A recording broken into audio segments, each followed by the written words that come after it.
Muy buenos días, mi nombre es Santiago Morelli, hago parte del programa de coordinación de procesos logísticos del Servicio Nacional de Aprendizaje SENA y hoy exploraremos básicamente estos conocimientos relacionados con el comportamiento de los cuerpos con factores externos basados en leyes y principios fundamentales propuestos por diferentes autores a través de la historia.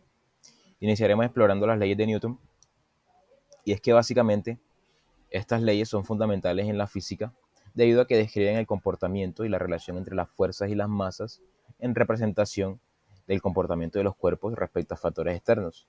Exploraremos ejemplos prácticos para la mayor comprensión de estos principios y que permitan ilustrar un poco más cómo se evidencian en la vida real estas leyes.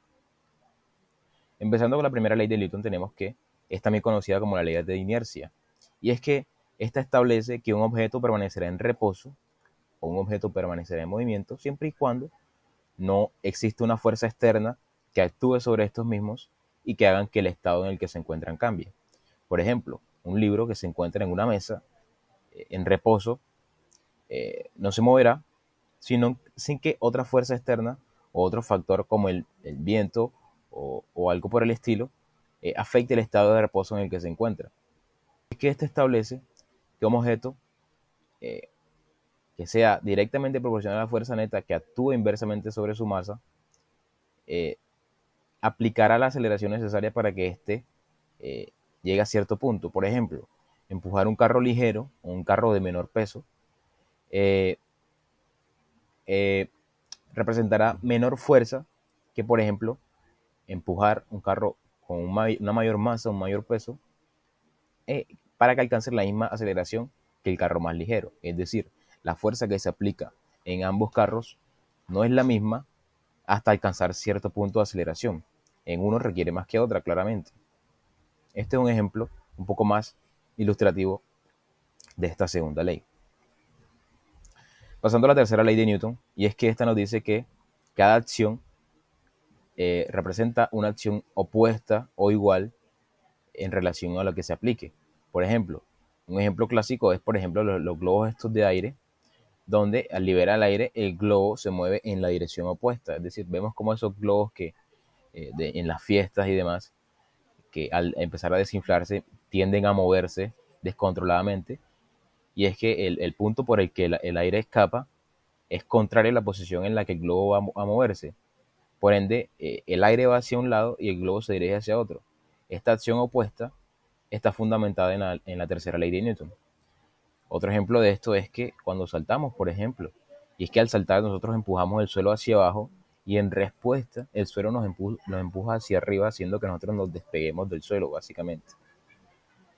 Entonces, ese es un ejemplo un poco más cotidiano que podemos identificar fundamentado en esta tercera ley de Newton. Eh, entonces, estos experimentos, por así decirlo, que vemos en la vida diaria como los movimientos de los vehículos, como el lanzamiento de los cohetes, como el diseño de estructuras basadas en estas leyes, porque, por ejemplo, las construcciones deben estar fundamentadas para que no ocurran accidentes respecto a cómo se comportan estas estructuras, dependiendo de las condiciones climáticas o de las condiciones mismas del planeta, que hacen que estas leyes o estas fuerzas actúen sobre estos objetos que el ser humano básicamente crea. Así como también lo podemos identificar en los deportes. Estos deportes de contacto que requieren fuerza, que requieren movimiento, que básicamente evidencian estas leyes y estos fundamentos basados en la física y que muchas veces no notamos al tenerlos tan normalizados. Sin embargo, vemos que eso está presente intrínsecamente. Y es que como conclusión tenemos que las leyes de Newton son fundamentales para comprender el movimiento y las fuerzas en nuestro entorno. Y es que a través de ejemplos prácticos eh, vemos cómo estas leyes se aplican en situaciones cotidianas, y es que esto hace parte de nosotros y esto hace parte obviamente del planeta Tierra y de las acciones del ser humano en su totalidad. Muchísimas gracias, espero que les haya gustado.